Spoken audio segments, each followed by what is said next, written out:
बिस्मिल्लाहिर्रहमानिर्रहीम, अस्सलाम वालेकुम नाज़रीन। आप यूट्यूब चैनल देख रहे हैं, मैं इमरान खान हूँ।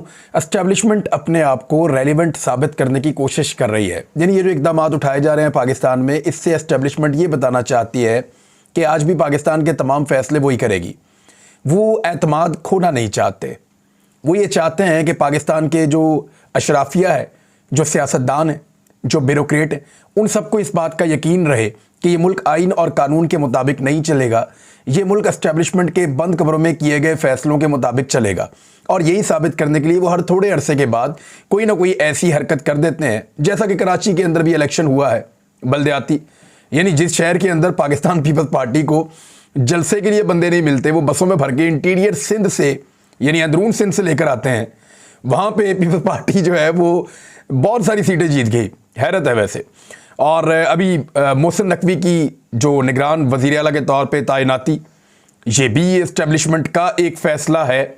और जो दोनों नाम दिए पीडीएम ने, बड़े मुतनाज़ नाम थे। पीडीएम के अपने जो सहाफ़ी हैं, उनके करीबी लोग हैं, वो सारे के सारे लोग यही कह रहे हैं कि ये फ़ैसला गलत हुआ है। ज़्यादातर लोगों को अब पसंद नहीं है।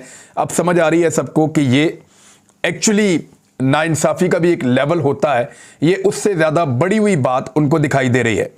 पाकिस्तान चलाने वालों ने पाकिस्तान की हालत ये कर दी है कि इस वक्त जब मैं आपसे बातचीत कर रहा हूँ, तो ये हम जनरेटर ऑन करके, बिजली पैदा करके, तो उसमें ये लाइटें चला के आपके साथ मैं मुखातिब हूँ। और पूरे पाकिस्तान के अंदर एक ब्रेकडाउन है। पूरे पाकिस्तान की बिजली बंद हो गई है। 1 जनवरी को ख्वाजा आसिफ ने कहा था एक टीवी प्रोग्राम के अंदर कि पाकिस्तान पूरा ब्रेकडाउन हो जाएगा और ये हो जाएगा और वो हो जाएगा, हमें बड़े पैसे बचाने पड़ेंगे, टैक्सेस, मुश्किल फ़ैसले, पता नहीं क्या कुछ वो कह रहे थे। तो उसके बाद पूरा मुल्क जो है वो ब्रेकडाउन हो गया, हमने देखा अचानक। और ये सूरत जनवरी में उन्होंने कहा, अभी शुरू में चंद दिन हुए और अभी ये कार्रवाई हो भी गई। ब्रेकडाउन हुआ क्या और कैसे हुआ, इसके बारे में सोर्सेज मुख्तलिफ बातें कर रहे हैं। यानी पूरे पाकिस्तान के अंदर अब जब मैं बात कर रहा हूँ तो लगभग 10:30-11 घंटे हो गए हैं कि पाकिस्तान में बिजली नहीं आ रही। और अभी भी कहा जा रहा है कि 8-10 घंटे मजीद लग जाएंगे सारा सिस्टम बहाल होने में। देखिए, ये टेक्निकल फॉल्ट है, वो किसी के दौर में भी आ सकता है। इमरान खान के दौर में भी आ सकता है, नवाज शरीफ के दौर में भी आ सकता है, अभी ये पीडीएम के दौर में भी आ सकता है। तो किसी के दौर में भी टेक्निकल फॉल्ट आ सकता है, डिक्टेटरशिप में भी आ सकता है। लेकिन ये जो और खबरें आ रही हैं, ये बहुत अजीब हैं और वो मैं आपसे शेयर कर देता हूं। दुनिया में कभी ऐसा नहीं होता कि पूरे के पूरे मुल्क की बिजली एकदम ऐसे बंद हो जाए। ये बिजली बंद हुई, उसके बाद इन्होंने बहाल करने की कोशिश की और फिर दोबारा से जो नेशनल आपका ग्रिड है, पूरा जो एक सिस्टम है, वो उसके ऊपर बोझ पड़ा। 6000 मेगावाट तक जैसे ही गया तो नेशनल ग्रिड ट्रिप कर गया और फिर पूरे मुल्क का जो मेन सिस्टम है उसको बंद कर दिया गया। यानी मेन ट्रांसमिशन जो पूरे मुल्क की है उसको बंद किया गया, इसलिए कि कहीं पूरे मुल्क का जो सिस्टम है वो बिजली का निज़ाम तबाही ना हो जाए। ये है पाकिस्तान की कैपेसिटी कि अभी तक पाकिस्तान एटमी मुल्क है। मैं आपको फिर बता रहा हूं कि पाकिस्तान एक एटमी मुल्क है और अभी तक खराबी तलाश नहीं कर पाया पाकिस्तान। गुज़िश्ता कुछ 10 घंटे गुजरने के बावजूद, 11 घंटे गुजरने के बावजूद पाकिस्तान को पता ही नहीं है कि पाकिस्तान में बिजली का जो बहरान आया है उसके पीछे रीज़न क्या है। और अब 3 रुकनी कमेटी बनाई जा रही है कि पता किया जाए कि एक्चुअली हुआ क्या और कैसे हुआ। जो वजीर साहब हैं खुर्रम दस्तगीर, वो आए और आकर उन्होंने बातचीत की तो उन्होंने एक बड़ी अजीब बात बताई। बात तो वो ठीक है, लेकिन वो बड़ी हौलनाक बात है। उन्होंने कहा कि सिस्टम को ऑन करने के लिए भी बिजली की ज़रूरत होती है। जब आपने बिजली बनाने वाला सिस्टम ऑन करना हो तो आपको बिजली की ज़रूरत होती है और उस बिजली की दस्तयाबी के लिए कोशिश की जा रही है। यानी गाड़ी को आपने स्टार्ट करना हो तो आपको एक बैटरी छोटी सी गाड़ी में लगी होती है, आप सेल्फ मारते हैं तो वो बैटरी पावर देती है, गाड़ी स्टार्ट हो जाती है। उसके बाद गाड़ी अपनी एनर्जी खुद जनरेट करती है और चलती रहती है। वो जो छोटी बैटरी पावर देती है वो वाली पावर इनके पास नहीं है सिस्टम को चलाने के लिए। उसको मैनेज करने की कोशिश कर रहे हैं। पाकिस्तान एक एटमी मुल्क है और ये तमाम चीज़ें ज़्यादातर पाकिस्तान के दिफाई इदारों के पास हैं। यानी सिविलियंस तो नाम के ही साथ जुड़े हुए हैं, ज़्यादातर चीज़ें जो हैं वो उसको जानते हैं, वो सिस्टम को समझते हैं, उनको पता है। लेकिन बड़ी बदकिस्मती है कि पाकिस्तान जैसा मुल्क, 22 करोड़ की आबादी है, पाकिस्तान एक एटमी मुल्क है और दुनिया की तमाम फैसिलिटीज़ यहाँ पे हैं, दुनिया के बेहतरीन दरिया यहाँ पे बहते हैं, इसके बावजूद हमारे यहाँ पे बिजली का इतना बड़ा ब्रेकडाउन आया है। कुछ सोर्सेज ये बता रहे हैं कि ये हुआ क्या। वो ये कह रहे हैं कि हुआ ये है कि एक तो पाकिस्तान ने कभी भी तवज्जो नहीं दी अपने जो ट्रांसमिशन लाइंस हैं, जो पूरा सिस्टम है उसको अपग्रेड करने के लिए। हमेशा कमेटियां बना देते हैं लेकिन अपग्रेडेशन नहीं होती। उसको बेहतर नहीं करते। पहली मरतबा बेहतरी के काम के ऊपर तवज्जो जब भी दी गई तो वो पहली मरतबा ही दी गई और फिर वो ख़त्म हो गई। तो एक तो ये प्रॉब्लम है पाकिस्तान का बहुत बड़ा, और दूसरा प्रॉब्लम ये है कि बिजली अब बहुत महंगी बनती है। पाकिस्तान के पास उतनी मिकदार में फ्यूल की दस्तयाबी नहीं है, क्योंकि पाकिस्तान के पास डॉलर्स की किल्लत है। पाकिस्तान बाहर से जो है वो अरेंज नहीं कर पा रहा प्लांट्स को देने के लिए पेट्रोलियम और गैस, यानी अगर वो प्लांट्स को मुहैया करेगा तभी वो बिजली बनाएंगे ना, और वो बिजली बहुत महंगी बनती है, और वो महंगी बिजली अफोर्ड भी पाकिस्तान नहीं कर सकता। तो डॉलर्स है नहीं, बाहर से इंपोर्ट कर नहीं पा रहे। तो कुछ लोग ये कह रहे हैं कि उसकी जो किल्लत है, उस किल्लत की वजह से ये बिजली की एक इतनी बड़ी प्रॉब्लम पाकिस्तान में बनी है। इन महीनों में आज तक पाकिस्तान हमेशा ये कोशिश करता आया है कि जो पाकिस्तान के पन बिजली के मंसूबे हैं या हाइड्रल मंसूबे हैं, जब डैम्स से बिजली बनती है, वहाँ डैम्स के अंदर पानी जमा किया गया होता है, मुश्किल तरीन हालात के अंदर उस पानी को इस्तेमाल करने के लिए बचाया गया होता है। और आने वाले महीनों में पाकिस्तान को इस पानी की ज़रूरत पड़ेगी जब तक बारिशें नहीं हो जाती। तो पाकिस्तान इन महीनों में, सर्दियों में, डैम के पानी को बचा कर रखता है और उससे बिजली कभी पैदा नहीं करता। लेकिन अब मंगला से बिजली पैदा करने का फैसला किया गया है, मंगला से पैदावार शुरू की जा रही है। ये बता रहा है कि सिस्टम किस हद तक नाकस हो चुका है, नाकारा हो चुका है, और रवायती पॉलिटिकल पार्टीज़ की तरह पाकिस्तान का सिस्टम भी पूरा का पूरा बैठा हुआ है। इसी माहौल में एक खबर और आती है, और ख़बर यह है कि स्टेट बैंक ने शरह सूद में 1% का मज़ीद इजाफा कर दिया। यानी ताजरों की मुश्किलात में इजाफा, कारोबारी हजरात की मुश्किलात में इजाफा, सनतकारों की मुश्किलात में इजाफा, और अभी टैक्सेस मज़ीद लगेंगे। ये उसी का हिस्सा है। यानी जो IMF कह रहा है उसी अंदाज से ये चल रहे हैं। अभी बिजली को लगभग कोई 50% के करीब मज़ीद महंगा किया जाएगा। पहले ही कई गुना महंगी की जा चुकी है बिजली, अभी मज़ीद महंगी बिजली की जाएगी। और उसके बाद फिर गैस की कीमत को भी दुगना करने का एक प्लान है कि उसको भी दुगना किया जाएगा। पेट्रोलियम मसनूआत के ऊपर भी मज़ीद लेवी लगाई जाएगी। तो ये सारी चीज़ें पाकिस्तान की कौम को आने वाले दिनों में बर्दाश्त करनी पड़ेंगी, और इसी माहौल में पाकिस्तान एक इंतखाबात की तरफ जाएगा। जो मेरे पास इंफॉर्मेशन है वो ये है कि पाकिस्तान तहरीक इंसाफ ने मोहसिन नकवी की तैनाती को बुरी तरह मुस्तरद कर दिया है। वो इसको नहीं मानते, और सुप्रीम कोर्ट ऑफ पाकिस्तान का एक फैसला भी है कि नैबज़दगान या जो प्ली बार्गेन कर लेते हैं नैब से, उनको सरकारी ओहदे नहीं मिल सकते और वो अवामी ओहदों के ऊपर नहीं बैठ सकते। अगर आपने प्ली बार्गेन की है, नैब के साथ डील कर ली है, आपने उनको पैसा दे दिया है और ये तस्लीम कर लिया है कि आपने पैसा खाया था, आप अपना पैसा वापस लीजिए, मुझे माफ़ कीजिए, तो ऐसा बंदा जो है वो सरकारी ओहदों के लिए अहल नहीं रह सकता।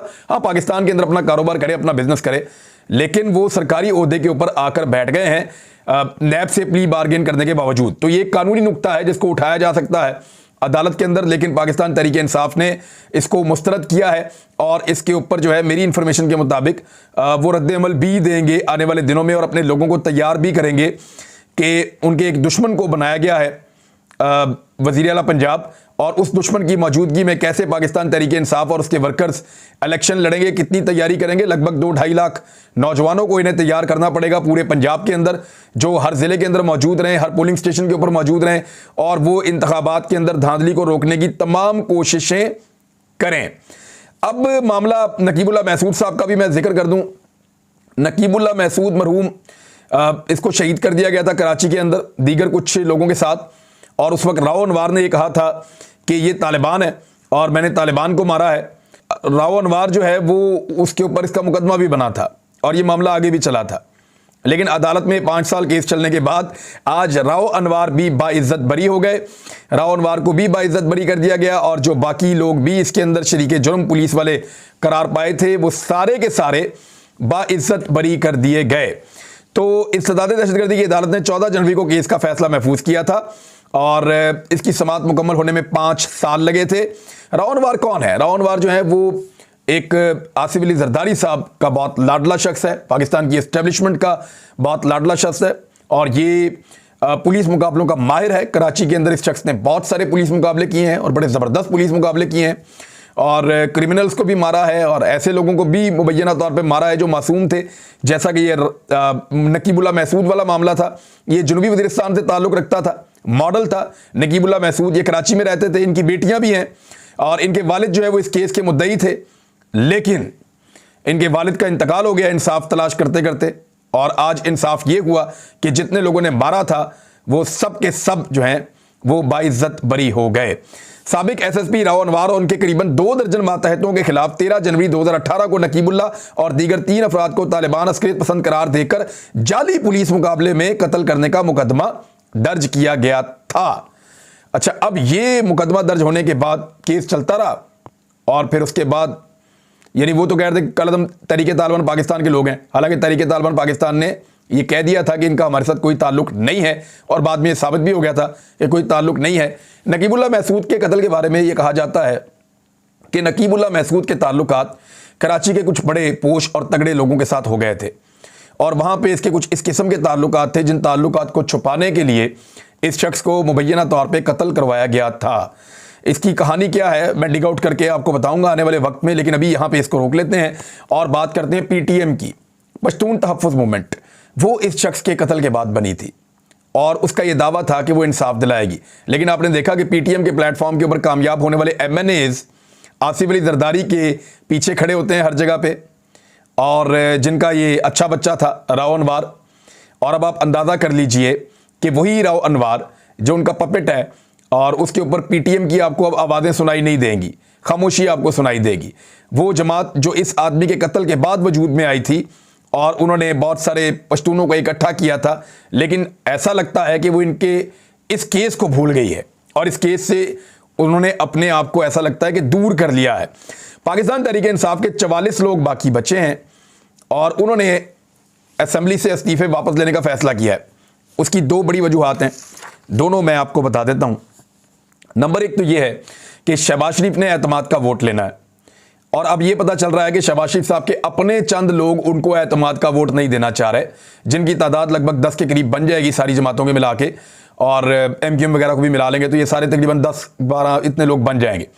और अगर इतने लोग मुबैना तौर पे, जो मुझे इतला मिली है अभी तक और ये कंफर्म नहीं है, एस्टेब्लिशमेंट जिस वक्त बीच में आ जाए तो गेम उलट भी जाती है, तो अगर वो लोग शहबाज शरीफ को वोट नहीं डालते तो शहबाज शरीफ एतमाद का वोट नहीं ले पाएंगे और फारिग हो जाएंगे। अब ऐसी सूरत हाल के अंदर ऐवान के अंदर तो बहुत सारी अरकान ही नहीं है, यानी 80 बंदे तो वैसे ही फारिग हैं, ऐवान खाली है, तो ऐसे ऐवान के अंदर क्या दोबारा कायदे ऐवान को चुनने के लिए इंतखाब होगा या फिर पाकिस्तान नए इलेक्शन की तरफ जाएगा? ये एक बहुत बड़ा आईनी सवाल पैदा हो जाएगा। तो शहबाज शरीफ साहब को बचाने के लिए राजा रियाज का अपोजिशन लीडर रहना बहुत ज़रूरी है। देखिए, इमरान खान साहब ने जब इस्तीफा दिया और वो बाहर चले गए कौमी असम्बली से, तो टेक्निकली हुआ क्या था, ये 20 के करीब लोग असम्बली में रुक गए। इन्होंने एक पार्लिमानी अपनी पार्टी बना ली और एक पार्लिमानी लीडर तब्दील कर दिया, अपना पार्लिमानी लीडर बना लिया, और वो जो पार्लिमानी लीडर बनाया जो गैर आईनी है, वो नहीं हो सकता था लेकिन बना लिया उन्होंने अपना पार्लिमानी लीडर बना के, और उससे एक पार्लिमानी पार्टी बना दी, और वो जो 20 लोग हैं उन्होंने एक अपोजिशन लीडर भी बना दिया और पब्लिक अकाउंट कमेटी का चेयरमैन भी अपना एक बना लिया। इस तरीके से वो शहबाज शरीफ के साथ मामला तय करते चले गए। ये है मामला। अब 2 चीज़ों में ये शहबाज शरीफ के काम आ सकते हैं। एक, जब निगरान हुकूमत बनाई जाएगी तो राजा रियाज और शहबाज शरीफ बैठकर फैसला कर लेंगे और इमरान खान का उसमें कुछ लेना देना नहीं होगा। और दूसरी चीज़ क्या है, दूसरी चीज़ ज़्यादा इंपॉर्टेंट है, वो ये है कि शहबाज शरीफ जब एतमाद का वोट लेने के लिए जाएंगे और जब उन्हें पता चलेगा कि उनके 10-12-15 लोग कम हैं और वो फारिग होने वाले हैं, तो राजा रियाज ये जो पार्टी है, ये अपनी पार्लिमानी पार्टी इस बात को अलाउ करेगी कि चल के वोट दे देते हैं शहबाज शरीफ को, और फिर ये शहबाज शरीफ को वोट दे देंगे। और सुप्रीम कोर्ट के फैसले के मुताबिक, क्योंकि पार्लिमानी पार्टी कह चुकी होगी, पार्लिमानी लीडर कह चुका होगा, लिहाजा उसके मुताबिक इनको वोट देने पड़ेंगे। जब ये वोट देंगे तो फिर ये ना अहल नहीं होंगे, ना ये डी सीट होंगे, और इनका वोट भी काउंट हो जाएगा। तो इस चीज से बचने के लिए इमरान खान साहब चाहते हैं कि अब उनका अपोजिशन लीडर वहां पे हो और पार्लिमानी लीडर जो है वो मुनहरिफ अराकीन के अंदर से ना हो, बल्कि पाकिस्तान तहरीक इंसाफ के अंदर से हो, जो इमरान खान साहब के साथ मुखलिस हैं जो लोग। और अगर उनके अंदर से होगा और इमरान खान साहब कहेंगे कि चलो भी चल के अब एतमाद का वोट लीजिए, सदर पाकिस्तान कहते हैं शहबाज शरीफ को, तो पाकिस्तान तहरीक इंसाफ का पार्लिमानी लीडर जो बनेगा नया, वो ये ऑर्डर करेगा कि कोई शख्स पाकिस्तान तहरीक इंसाफ का शहबाज शरीफ को एतमाद का वोट नहीं देगा। जब वो ये हुक्म दे देगा तो फिर राजा रियाज वगैरह भी नहीं दे पाएंगे, और अगर वो देंगे तो ऑटोमेटिकली डी सीट हो जाएंगे और उनका वोट काउंट भी नहीं होगा, क्योंकि सुप्रीम कोर्ट ऑफ पाकिस्तान इसके बारे में पहले ही फैसला कर चुकी है। तो ये वाला दूसरा एक टेक्निकल रीजन है, जिस रीजन को लेकर, यानी एतमाद का वोट लेना, तो उसके लिए भी ज़रूरी है कि अपोजिशन लीडर और पार्लिमानी पार्टी का लीडर जो है वो पाकिस्तान तहरीक इंसाफ का अपना बंदा हो, और निगरान हुकूमत के क़याम के लिए भी इमरान खान साहब को ये सपोर्ट चाहिए होगी। अब आप एक चीज़ पे गौर करें, थोड़े दिन पहले तक सारी की सारी पीडीएम चैलेंज करती थी और ये कहती थी कि इमरान खान खैबर पख्तूनख्वा और पंजाब की असम्बलियाँ तहलील करो और हम अगले दिन इलेक्शन करवा देंगे। यानी हम खैबर पख्तूनख्वा की और पंजाब की अब असम्बलियाँ तहलील करें और इस तरह सिंध की, बलूचिस्तान की और वफाकी हुकूमत हम तहलील कर देंगे और हम अगले दिन इलेक्शन की तरफ चले जाएंगे। सब चैलेंज करते थे और जब इमरान खान ने ये किया तो सब भाग गए। फिर थोड़े दिन पहले तक सारे कहते थे असम्बलियों में आओ, बैठ के बात करते हैं, असम्बलियों में आओ और आईनी रोल प्ले करो, असम्बलियों में आओ और अपोजिशन संभालो। अब जब इमरान खान साहब ने अपने लोगों को असम्बली में भेजने का फैसला किया तो फौरी तौर पे भागना शुरू कर दिया। एक दफ़ा 35 इस्तीफे मंजूर किए गए, दोबारा फिर 35 इस्तीफे मंजूर किए गए और अब उन्होंने जाकर लिख कर दे दिया है। पहले तो वो स्पीकर के पास गए तो स्पीकर साहब मौजूद ही नहीं थे और उन्होंने वहां से छुट्टियां देके वहां से निकल लिए, तो ये वहां पे धरना देकर बैठ गए। उसके बाद ये गए इलेक्शन कमीशन के दफ्तर में, वहां जाके इलेक्शन कमीशन को तहरीरी तौर पर देकर आए कि जनाब हमने अपने इस्तीफे वापस ले लिए, हमने ईमेल भी कर दिए स्पीकर को, अगर वो हमारे इस्तीफे मंजूर भी करे तो आपने हमें डी नोटिफाई नहीं करना, हम अरकान असेंबली रहना चाहते हैं और हम चाहते हैं जाके वहां पे।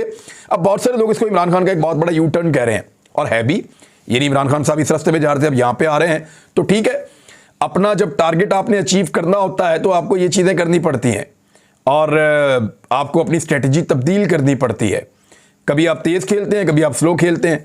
शहबाज शरीफ को वज़ीर आज़म तस्लीम करना इसके मुतरादिफ था कि आप उस जगह पर जाके उनके अंडर में बैठ के वहाँ पे काम करते हैं। असेंबली में इमरान खान साहब को ये लगा और वो एक हाई पिच पे चले गए। लेकिन अब जब उन्हें नज़र आ रहा है कि बहुत अहम फैसले होने वाले हैं और यहाँ पे उनकी मुदाखलत ज़रूरी है, तो वो पॉलिटिकल पॉइंट ऑफ व्यू से अपने बंदों को वहाँ भेज रहे हैं। तो दूसरी चीज़ ये है, अब देखना यह है कि निज़ाम कहाँ तक मुदाखलत करता है, देखना यह है कि एस्टेब्लिशमेंट मजीद कितने अपने मसल्स शो करती है। एस्टेब्लिशमेंट के लिए रेलिवेंट रहना इस वक्त एक बड़ी दिक्कत वाली बात है। वो अपने आप को रेलिवेंट रखना चाहते हैं और खौफ सिर्फ इस बात का है कि अगर आवाम ने अपनी मर्जी कर ली और अपनी मर्जी से फैसला कर लिया तो कहीं इस मुल्क के लोगों को, इशराफिया को, सियासतदानों को, ब्यूरोक्रेट्स को और ख़ास तौर पे अवाम को इस बात की आदत ही ना पड़ जाए कि फ़ैसले बंद कमरों में नहीं होंगे। ये वक्त आएगा इंशाल्लाह। अब तक के लिए इतना ही, अपना ख्याल रखिएगा, अपने चैनल का भी। अल्लाह हाफ़िज़।